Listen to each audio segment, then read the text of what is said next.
Hello, this is William Lane Craig. Today I'd like to share some thoughts with you about divine incorporeality and the causal interaction problem. Fundamental to Christian theology is the conviction that God is an incorporeal being. Despite the etymology of the word, by divine incorporeality, we do not mean that God is without a body.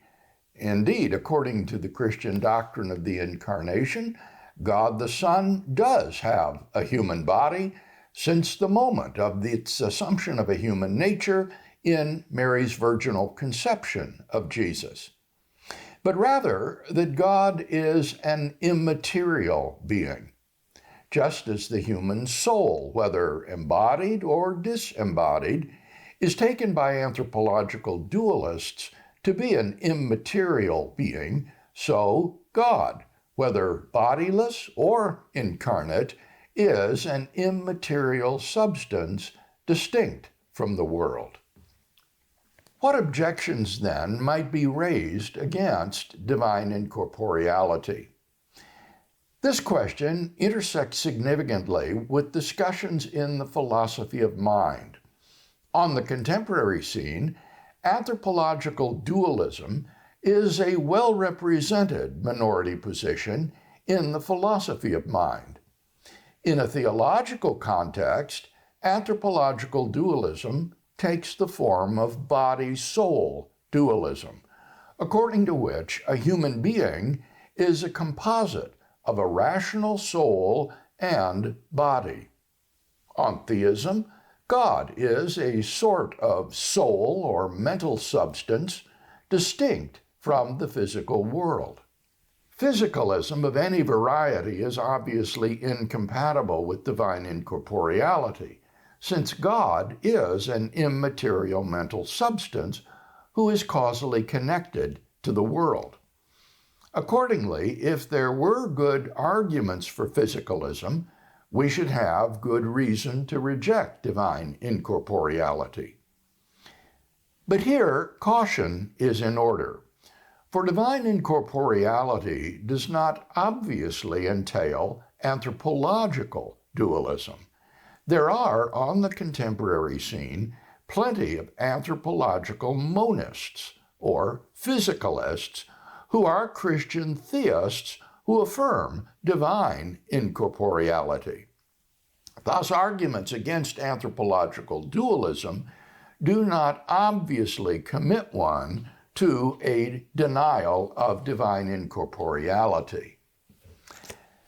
This distinction is highly significant because the most important and widely accepted arguments against anthropological dualism are scientific in nature, what Dean Zimmerman aptly calls alchemist objections to dualism. To wit, the soul or mind is not needed to account for the empirical data of the cognitive sciences, rendering the hypothesis of the soul dispensable. Now, whatever one thinks of such alchemist objections to anthropological dualism, they are obviously inapplicable to theism because God is not related to the world as soul is to body. Much less have we any scientific data about the workings of God's mind in relation to the cosmos. What we need to consider then are arguments for physicalism that are not scientific in nature, but would have application to God as an immaterial mental substance distinct from and causally active in the world. This is a welcome relief, for it prevents our being sucked into the black hole of the literature on the mind-body problem. We can set aside for now as irrelevant alchemist objections to anthropological dualism and even forego the positive arguments of substance dualists for anthropological dualism. Of course, if those arguments are sound, so much the better for theism. But we have good scriptural reasons for thinking God to be incorporeal. This is where we, as Christian theologians, begin. Our question is thus sharply delimited. What arguments are there that God cannot be incorporeal? There are such arguments, but they are much fewer in number than the arguments against anthropological dualism. Doubtless, the most important non-scientific objection to substance dualism is that it posits a causal connection between mind and matter that is utterly mysterious. We have no understanding of how a non-physical substance could have physical causal effects. The objection thus presents a challenge to dualism interactionism, the view that the mind and body are causally interactive. Moreland and Rickabaugh distinguish two issues with regard to the interaction problem. On the one hand, it may be a demand for some sort of mechanism between mental and physical entities in virtue of which they interact with one another. This demand is, however, inept, since the effect of the mind upon the body, on pain of embarking on an infinite regress, is taken by dualist interactionists to be immediate, without any intervening causal linkage. On the other hand, if the question is taken as simply an expression of skepticism that there could be such immediate causal connections, then the force of the objection can be easily exaggerated. Tolliver finds the physicalist critic somewhat hard-pressed to provide evidence that the only causal relations possible are among physical objects. After all, souls, in contrast to causally effete abstract objects like numbers, are concrete entities endowed with causal mental powers sufficient for effects like thoughts. Why not powers to affect the physical realm as well? The materialist cannot simply charge that evidence is completely lacking for mental-physical interaction, Tolliver reminds us, for if we follow the precept of trusting appearances until we have strong reason otherwise, it seems that the mental and physical do interact. Keith Yandell explores and rejects various justifications of such skepticism. For example, that mind-body interaction would violate some supposedly necessary truth, like only like can affect like, or only what is in space can affect what is in space, or ultimate connections cannot be brute. The above causal likeness principle is patently false, so that, to quote Yandell, anyone should be ashamed for basing criticisms of anything on it. As for the spatiality principle, there's just no evident incoherence in stating that something which is non-spatial affects something that is spatial. Considerations from contemporary cosmology reinforce Yandell's point. There is no reason why something to which our four-dimensional space-time manifold is present, but which exists at no space-time point in it, cannot causally affect things which do exist at various space-time points. In fact, this is precisely what the initial cosmological singularity does. Granted, It too is a physical reality, if real at all, but it is not at all obvious that a God who transcends space and time could not act to produce effects in it. As for the no brute connections principle, Yandell points out that there can be irreducible physical laws connecting physical phenomena, and there is no reason why brute mental physical connections should be objectionable, whereas brute physical connections are not objectionable. We may not agree with William Hasker that the problem of causal interaction, and I quote, may well hold the all-time record for overrated objections to major philosophical positions. But its force should not be exaggerated.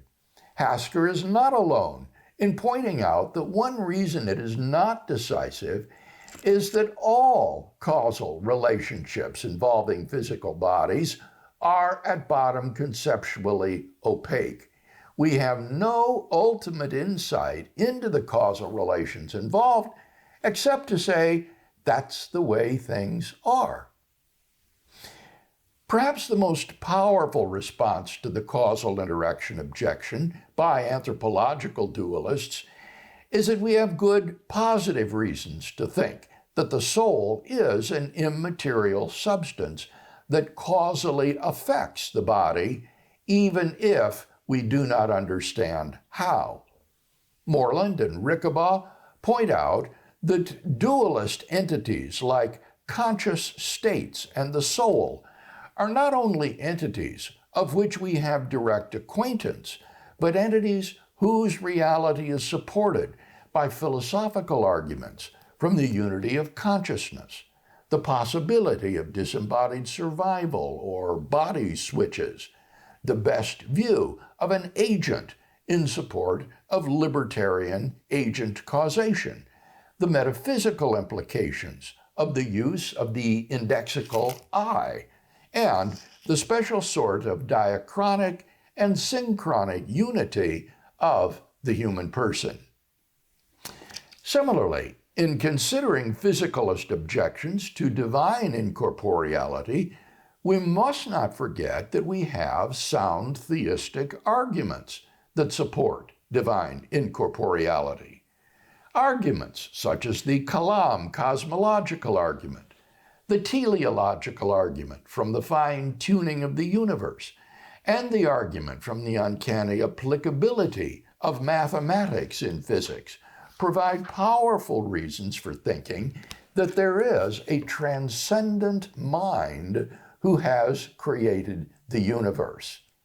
These arguments provide a strong cumulative case in support of divine incorporeality that may well outweigh the putative defeaters brought against the doctrine. In particular, they outweigh expressions of incredulity based on our ignorance of how the mental affects the physical. In fact, it seems to me that the dualist interactionist can turn the tables and argue cogently that the materialist claim that causal interaction is impossible is incapable of rational affirmation. I have reference here to Alvin Plantinga's celebrated evolutionary argument against naturalism, or EAAN. Plantinga argues that naturalism is self-defeating, because if our cognitive faculties have evolved by naturalistic processes, they are aimed not at truth, but at survival, and so cannot be relied upon to produce true beliefs. Because our mental states, assuming against the eliminative materialists that we have such states, have absolutely no effect on our brain states, the content of our beliefs is irrelevant to our survivability. All that matters is our physical behavior, not the truth of our beliefs. So long as we act in ways conducive to survival, it literally does not matter what we believe. But if we cannot count on our cognitive faculties to produce true beliefs, then the belief in naturalism is itself undermined, since it has been produced by those very cognitive faculties. We can formulate Plantinga's argument as follows. 1. The probability that our cognitive faculties are reliable, given naturalism and evolution, is low. 2. If someone believes in naturalism and evolution, and sees that therefore the probability of his cognitive faculties being reliable is low, then he has a defeater for the belief that his cognitive faculties are reliable. 3.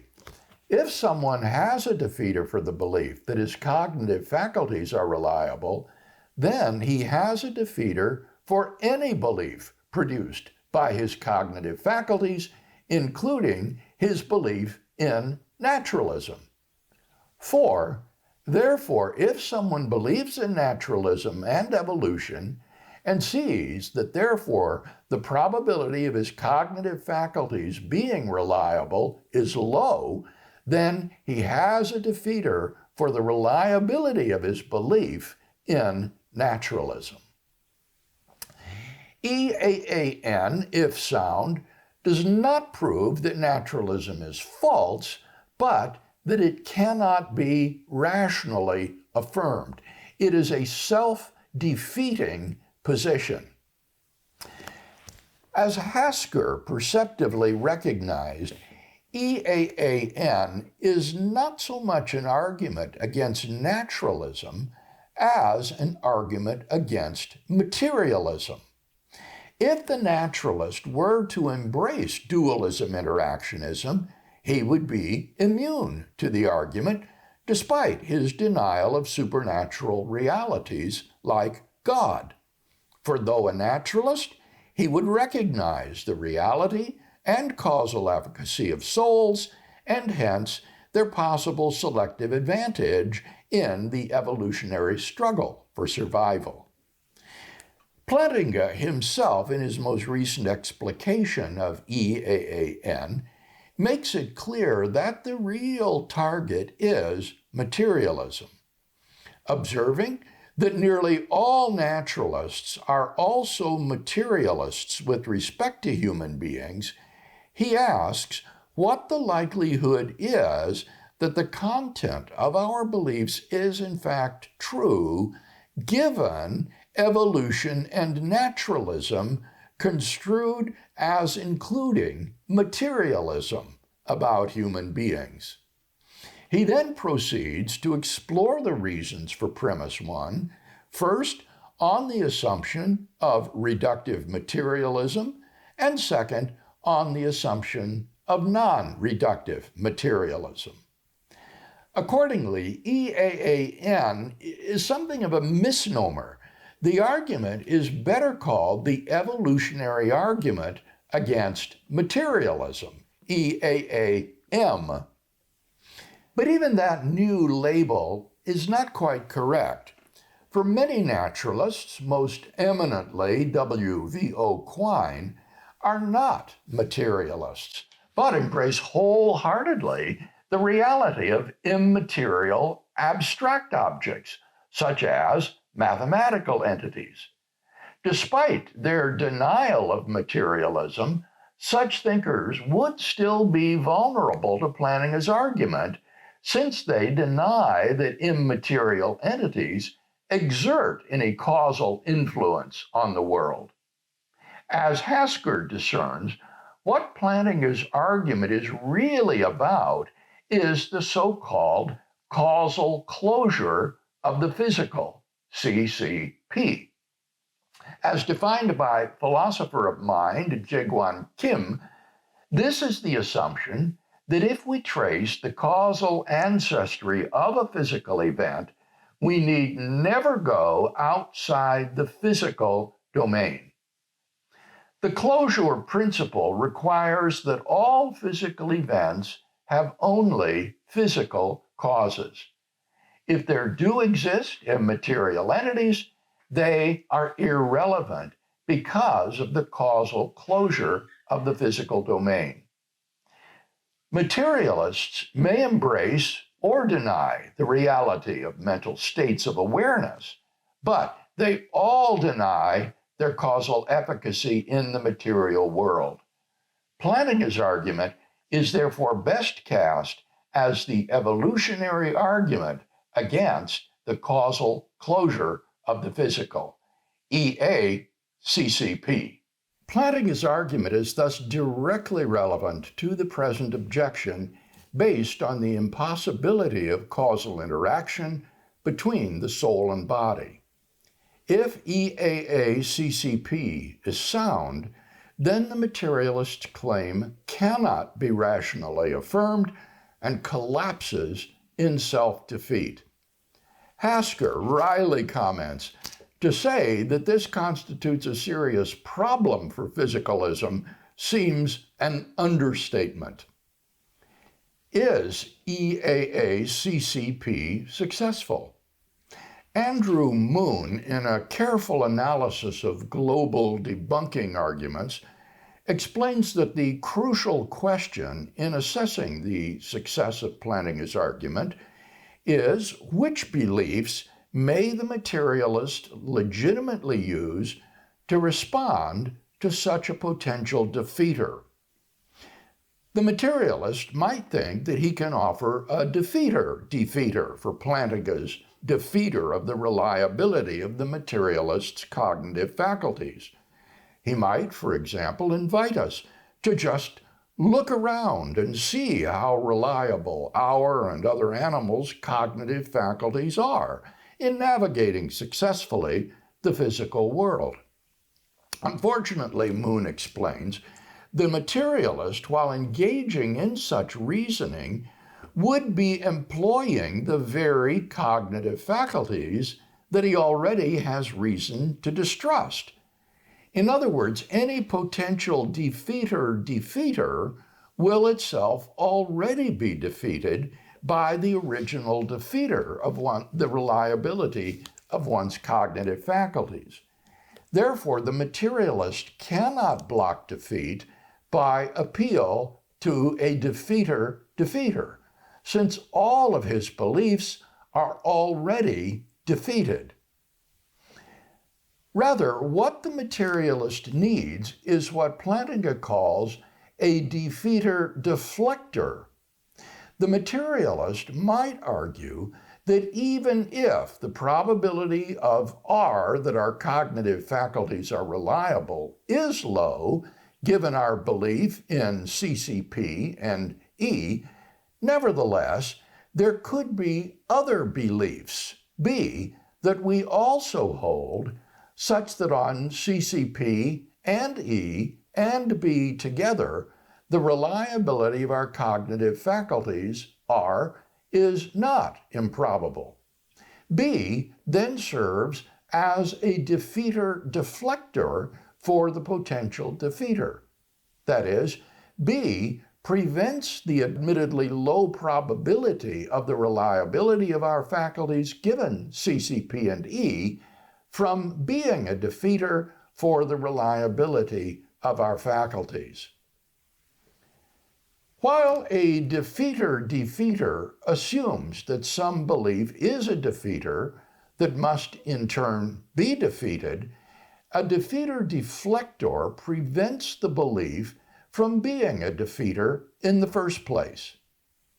Figuring out exactly which beliefs can legitimately function as deflectors is a difficult question and constitutes a serious challenge for materialists that needs to be addressed. Plantinga refers to this problem as the conditionalization problem. Which beliefs, B, are such that if the probability is high that our faculties are reliable, given CCP and E and B, then B prevents the defeat of the reliability of our faculties. Clearly, for instance, B cannot be just the belief that our faculties are reliable, for that would be obviously question-begging. In a recent contribution, Moon attempts to solve the conditionalization problem for a certain type of debunking argument that he calls an undercutter while rebutter, such as he takes Plantinga to offer. What is needed, says Moon, is a reliability-promoting epistemic origin story. That is to say, an account of how we came to have our cognitive faculties such that, conditioned on it, there is a high probability that our cognitive faculties are reliable. Moon offers what he calls an epistemic origin story solution, an EO solution, to the conditionalization problem that goes like this. Even if S's belief that X and the probability of R on X is low is a potential undercutter while rebutter for R, the belief that B and the probability of R on X and B is high is a defeater deflector for that potential undercutter while rebutter for R if and only if A, S is justified prior to considering the argument at hand in believing that B and the probability of R on X and B is high. And B is part of S's believed epistemic origin story. In other words, Moon says, a justifiably believed reliability-promoting epistemic origin story will deflect a potential defeater for R. Though Moon's solution to the conditionalization problem is offered only for the undercutter while rebutter interpretation of Plantinga's argument, there seems to be no reason why it would not apply to what Moon calls the undercutter because rebutter interpretation of EAA-CCP as well. In both cases, the reason that we should conditionalize R on a justifiably believed epistemic origin story in order to determine whether R gets defeated is that one must prevent defeat from happening in the first place. Moon writes, why is the justifiably believed epistemic origin story what R should be conditionalized on to determine whether R gets defeated? Given the powerful undercutting power of undercutters while rebutters, most bits of evidence one would like to appeal to deflect the potential defeater will get undercut. To prevent defeat, one must prevent the undercutting from happening in the first place. The appropriate deflector to such a potential defeater will be the set of justifiably believed propositions in one's justifiably believed epistemic origin story, propositions that make probable and explain why R is true. This will prevent undercutting from happening in the first place. What is said here of undercutters while rebutters could with equal justice be said of undercutters because rebutters. To prevent defeat, one must prevent the rebutting from happening in the first place.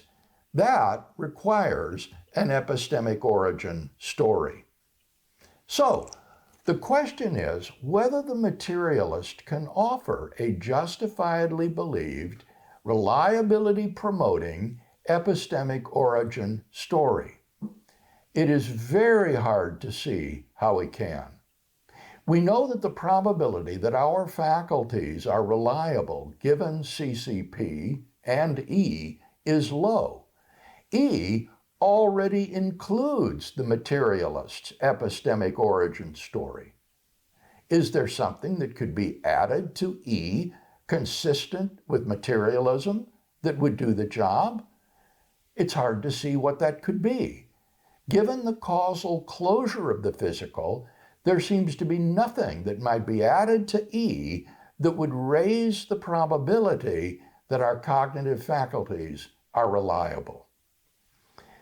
It is not clear, therefore, what defeat or deflector the materialist can offer to stave off defeat by planning his argument, unless and until such a defeat or deflector can be identified, belief in the causal closure of the physical is irrational. Therefore, the objection based on the problem of causal interaction cannot be rationally affirmed.